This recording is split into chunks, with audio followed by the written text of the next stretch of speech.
Ray Parks Jr. and Vic Manuel, sila na nga ba ang kukumpleto sa 2-spot na butas sa lineup ng Barangay Ginebra? At Magnolia di pa tapos? After makuha si Chris Kun, si Stand naman ang sunod? So yan ang ating mga tatalakayin. Speaking of si Stand, so mukhang hindi pa tapos sa trade ang Magnolia. So may nabasa nga tayong update na sinasabi rito ng PBA Insider News na I heard that Magnolia traded again this conference to get Chris Kun. But according to our source, Coach L.A. Tenorio's final trade move to Magnolia is to get his former teammate Christian Stanhardinger this conference. Source, Magnolia Insider. So kung tunay man kung sakali yung nabanggit rito, para sa opinion natin malaking bagay sa team kung makuha nila ang isang Christian Stanhardinger. Biruin mo, nito lang, nakuha ng Magnolia ang isang batang future star like Chris Kun na may malaking potential. Tapos ngayon, etong si Stand. So kung sakali mang gusto talaga ng Magnolia si Stand, asahan na magbibitaw ng isang matinding tinderin na player etong Magnolia dahil yung rights nga po nito hawak pa rin ng Terra Firma. So matatandaan namang napabalita nga po na nooy ito'y nagretiro na sa PBA. At may mga kumakalat ng litrato na mukhang ito'y nag-business na lamang. So tingnan na lang natin soon kung tuluyan bang makuha ng Magnolia si Stand gaya ng sinasabi sa nabasa natin. So wala namang imposible dahil may mga basketball player din namang nagretiro na noon pero kinalaunan nagbalik pa rin sa laro. Sample na dyan yung Daniel Deponso at yung Joe Devans. So tingnan na lang natin kung mangyayari din ang tulad nito kay si Stand. So kaibahan lang dito kay si Stand medyo bata pa ito, 36-year-old pa lamang.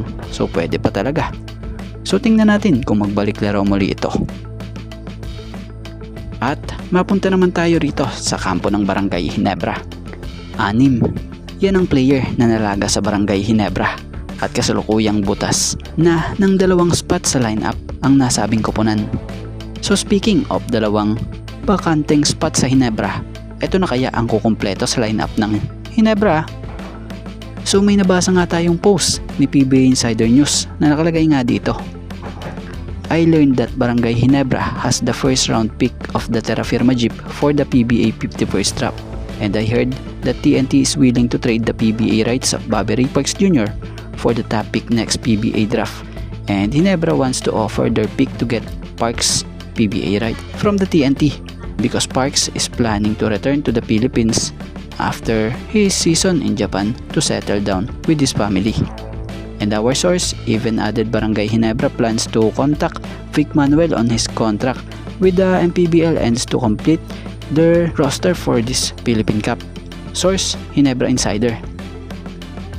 So sa opinion natin dito goods na rin siguro na ibigay yung original na first round pick ng Ginebra dito sa TNT para makuha nila si Ray Parks Jr. Dahil may nakuha namang first round pick pa ang Ginebra mula sa Terra Firma yung nung nakaraan na nakuha nila sa trade. So kung makuha man ng Ginebra etong si Ray Parks Jr. Hindi nalugi rin ang Ginebra dito dahil fresh pa rin naman ito galing sa paglalaro mula sa Japan B-League. Bukod pa doon alam ng lahat na noon pa may gusto na rin ni Ray Parks Jr. na makapaglaro din sa pinapangarap niyang koponan na Barangay Ginebra. So kung mangyayari ito possible maturoy or matupad yung isa sa pinapangarap niya. At about naman doon kay Vic Manuel, big man ito na solid sa ilalim na noon pa may narurumor na talaga sa Ginebra. So kasalukuyang naglalaro pa naman ito sa MPBL talaga para nga po sa team ng Pangasinan Heatwaves. So big man ito, very energetic. Kala mo nga dito matanda Maasahan sa ilalim at may shooting rin sa labas.